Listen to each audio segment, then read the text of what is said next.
Hai semua, saya Liza Elvira Indra dengan NIM akhir 072 dan hari ini saya akan membahas tentang bullying.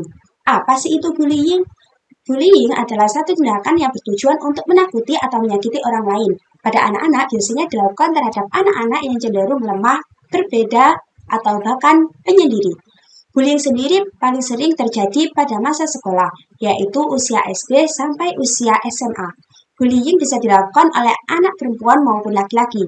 Pada anak perempuan biasanya akan dilakukan bullying secara emosional, sedangkan pada laki-laki biasanya akan dilakukan bullying secara fisik dan emosional.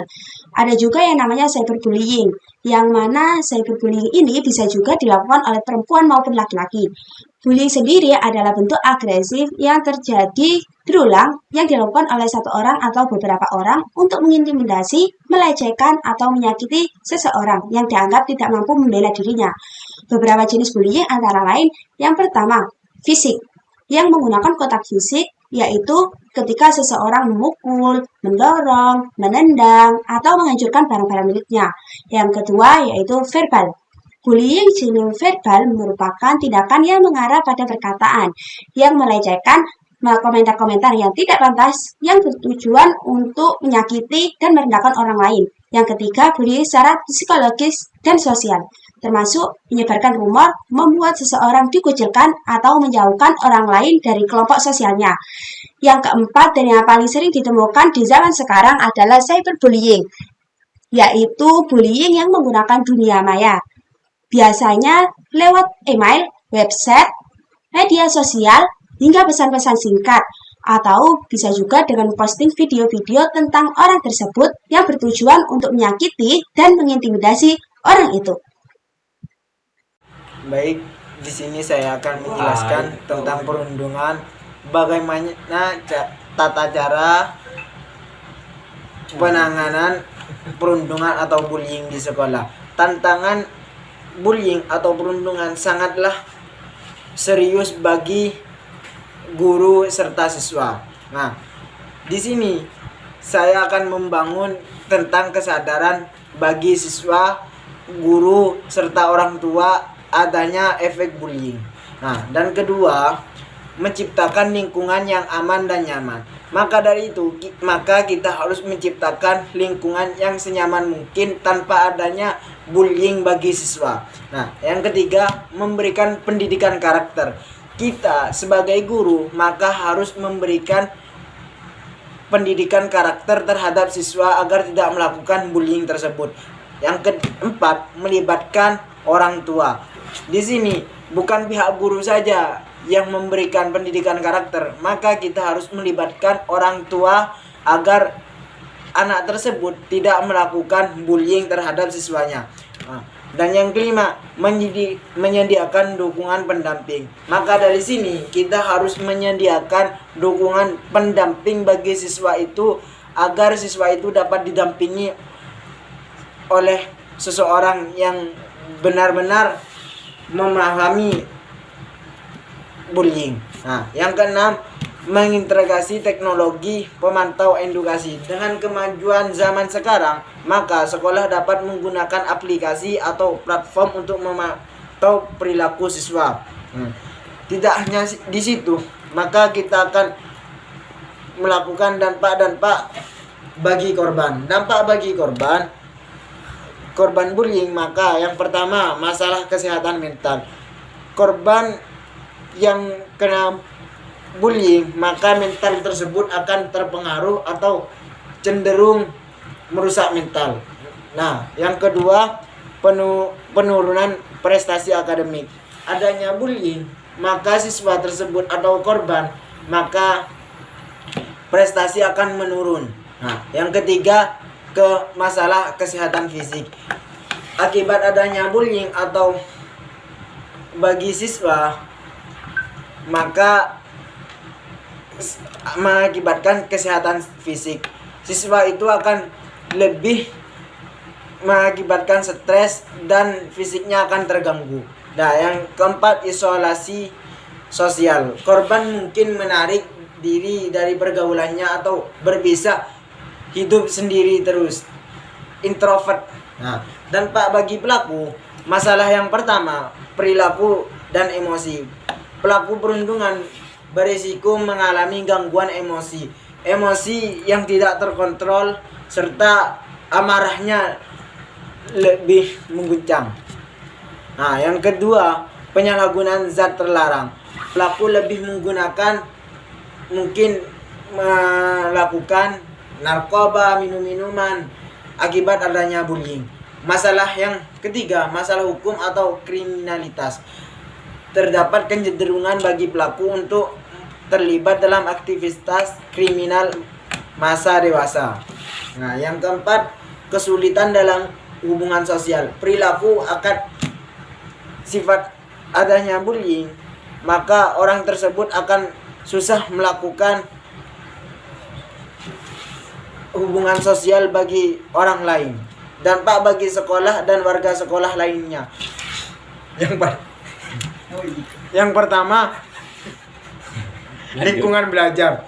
Lingkungan belajar yang tidak kondusif. Yang kedua, penurunan keterlibatan siswa. Siswa akan menurun lebih sedikit akibat adanya bullying tersebut. Yang ketiga, citra sekolah yang semakin buruk. Akibat adanya bullying atau perundungan, sekolah itu akan mendapatkan citra yang buruk bagi orang lain.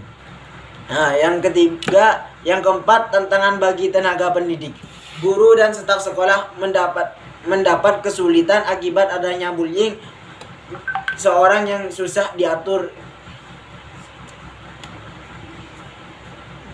Tadi rekan saya sudah menjelaskan apa itu bullying dan sudah ada penjelasannya, dan juga cara mencegahnya. Di sini saya akan sedikit menjelaskan tentang bagaimana cara menangani perundungan atau bullying yang terjadi di sekolah. Yang pertama itu pembuatan dan penegakan aturan yang tegas.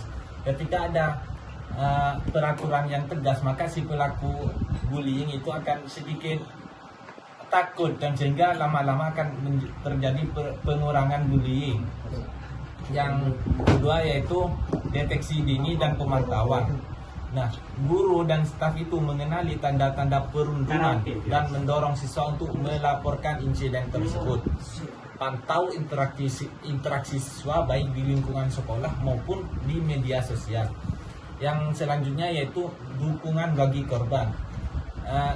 Di sekolah itu harus kayak membuka konseling lah untuk melaporkan siswanya itu tentang insiden tersebut, sehingga untuk membantu mereka pulih secara emosional.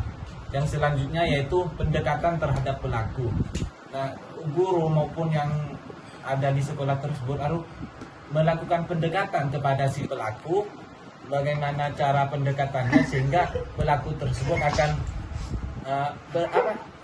insiden bullying atau perundungan tersebut akan sedikit berkurang. Yang selanjutnya yaitu pelibatan orang tua dan komunitas. Nah, orang tua itu harus mendidik anaknya di rumah dan di lingkungan rumahnya tersebut agar tidak terjadi atau minimal itu mengurangi kejadian bullying tersebut. Yang selanjutnya yaitu cara mencegah perundungan tersebut, perundungan di sekolah, yaitu sudah dijelaskan sedikit tadi, sudah disinggung, yaitu penegakan aturan yang tegas. Nah, sudah dijelaskan tadi, sedikit dijelaskan. Yang selanjutnya yaitu pengembangan empati, yang selanjutnya yaitu pelatihan keterampilan sosial.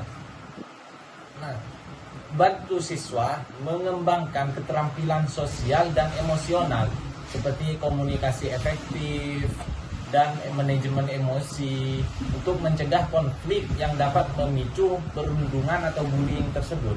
Yang selanjutnya yaitu peningkatan pengawasan, baik guru ataupun orang tua, atau orang tua bisa kerjasama dengan masyarakat sekitar sehingga anaknya itu dapat terhindar dari kejadian bullying tersebut. Itu yang selanjutnya itu membangun lingkungan yang aman. Yang sudah sedikit tadi saya singgung, itu bisa saja orang tua itu melakukan kerjasama dengan lingkungan sekitar, masyarakat sekitar, sehingga anaknya itu mengurangi bullying tersebut. Nah, dengan menerapkan langkah-langkah tersebut secara konsisten, tahap demi tahap, langkah demi langkah, maka diharapkan perundungan di sekolah dapat dicegah, menciptakan lingkungan yang harmonis, lingkungan belajar yang aman dan kondusif bagi semua siswa, sehingga prestasi akademik maupun non akademik siswa itu meningkat. Mungkin itu ya yang dapat kelompok kami jelaskan dari hasil observasi ke sekolah yang ada di Sampang. Sekian dari kami, mohon maaf apabila ada kesalahan, itu murni dari saya sendiri, dan apabila ada kebenaran itu murni dari Allah. Wabillahi taufiq wal hidayah. Wassalamualaikum warahmatullahi wabarakatuh.